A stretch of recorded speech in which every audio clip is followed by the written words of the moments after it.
Bonjour à tous et bienvenue dans un nouvel épisode d'OTC. Ouais, bienvenue à vous, et si je vous dis, vous l'avez reconnu, c'est le célèbre son de Netflix. C'est pour ça qu'aujourd'hui, on va vous parler d'un film Amazon Prime, Sans aucun remords. Sans aucun remords est à l'origine un roman policier sorti en 93 et qui est chronologiquement le premier de la série des Jack Ryan, mais ça on aura l'occasion d'en parler une prochaine fois. Effectivement, et si je vous dis le nom de l'auteur de ce roman, Tom Clancy, forcément, vous l'avez entendu quelque part, car il a fait une bonne grosse série de romans très efficaces, mais il a également participé à des scénarios de jeux vidéo, comme par exemple, Ghost Recon, tu vas voir quoi, tu vas voir Rainbow Six, Splinter Cell, ou plus récemment The Division. On vous l'a dit en début de vidéo, aujourd'hui on va s'intéresser à Sans aucun remords, film sorti en 2021, donc cette année, avec en guest, Monsieur Michael Jordan, allez Chicago Bulls. Alors, non, pardonne-moi, mais c'est Michael B. Jordan, c'est ce gars-là. Tu l'as vu dans Black Panther ou Creed, par exemple. Je me disais aussi, il n'y avait pas Bugs Bunny dans le film. Ok, maintenant vous connaissez la recette, on passe au générique. Ah gros, obligé. Obligé, tu connais.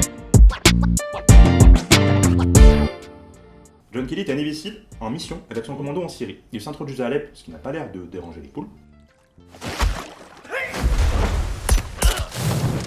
Ah là, on est bien.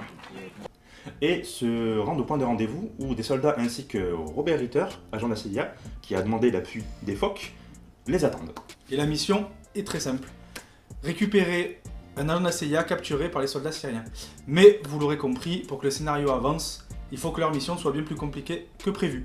Une fois dans le bâtiment et après avoir tué quelques soldats, John Kelly se rend compte que le lieu est détenu par des Russes et qu'il sert de cache d'armes. Ça sent pas bon tout ça, surtout qu'on se rend vite compte que Robert Ritter, l'agent de la CIA, n'a pas tout dit à nos soldats, ce qui rend notre héros méfiant. Mais heureusement, ça ne les empêche pas de réussir leur mission. Non. D'ailleurs, boum, flash forward. Au cinéma, le flash forward est un bond en avant par rapport à l'action en cours. Il est le contraire du flashback. À ne pas confondre avec Flash ou Flash McQueen. Un peu d'humour ne fait jamais de mal. On retrouve notre héros 3 mois après, en compagnie de sa femme enceinte de 8 mois qui sont en train de préparer l'arrivée de leur bébé. Et en parallèle, on suit un des commandos de John qui sort tranquillement ses poubelles quand... Paf le soldat. Il se fait écraser devant chez lui par une camionnette. Pas très professionnel les éboueurs. Ouais. Et ensuite on voit un autre soldat de ce commando, en ville en voiture, et qui se fait tirer dessus par des hommes qui sortent d'une camionnette. Une camionnette, comme la camionnette d'avant. Peut-être que c'est la même camionnette. Je suis pas bête, c'est la même camionnette. Maintenant, le scénario va s'en prendre à John Kelly, qui, la nuit tombée, est calé dans son canapé en train de manger des pistaches et écouter de la musique pendant que sa femme dort à l'étage.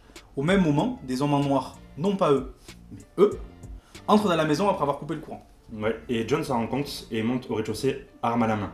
Il tue 3 des 4 hommes qui s'étaient introduits chez lui et blesse le 4e qui s'enfuit, mais lui-même est blessé grièvement à son tour. Il est au sol, en sang, et rampe jusqu'à sa chambre où il trouve malheureusement sa femme décédée parce qu'elle a pris plusieurs balles dans le corps. Après cette attaque, on assiste à une réunion entre la supérieure de John, Ritter, l'agent de la CIA, et le ministre de la Défense. Le ministre ne peut agir directement sans déclencher une guerre avec la Russie, et compte donc utiliser John pour tirer cette affaire au clair. Ouais, et ça tombe très bien, car bizarrement, John a une envie folle de se venger. Sa supérieure va donc lui donner des informations, dont le nom du russe qui a fait rentrer les cagoules noires sur le territoire. Ce qu'il va donc faire, c'est s'approcher de ce fameux russe pour l'interroger. Bon, on vous passe les moyens qu'il utilise pour parvenir à ses fins, mais juste le gars est clairement trop fort. Vous ne croyez pas? Regardez ça.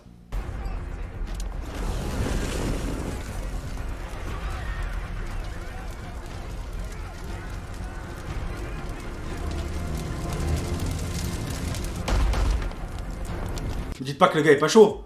Bon, après il se fait arrêter, il va en prison parce qu'il a tué un russe. Parce qu'on tue pas un russe sans conséquence. Mais évidemment, ça va pas s'arrêter là, vous l'avez compris. John va négocier sa libération de prison car il a eu des informations de la part du russe. Et il va finalement se mettre en quête de vengeance.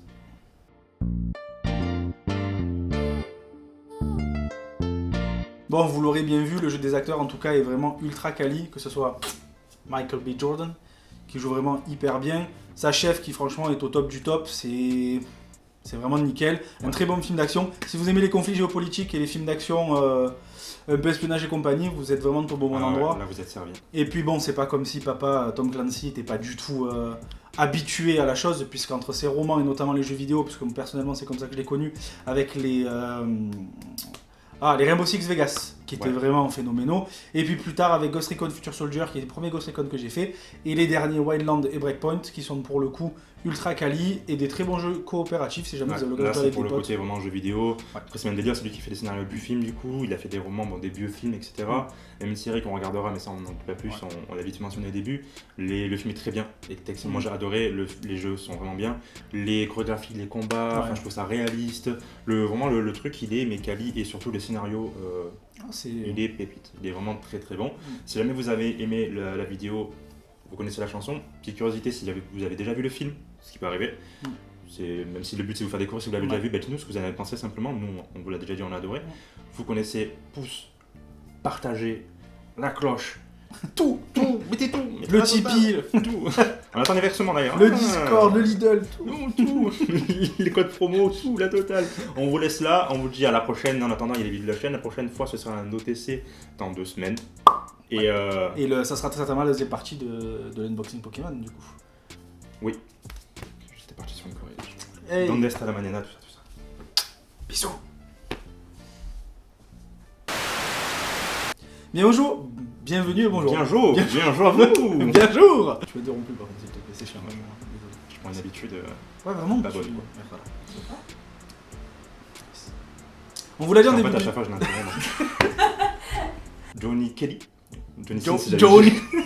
Tu m'as trouvé, c'était. Johnny Sins, c'était. Non, putain, pas cette fois-ci. Mauvais film. Tu le fais. On dirait qu'on a besoin d'un gros calibre. Johnny, calme-toi. Et là, il faut que je commence mon texte. Donc je me remets comme ça. Notre héros... Non, putain. Je reparle des boutons. On est bon.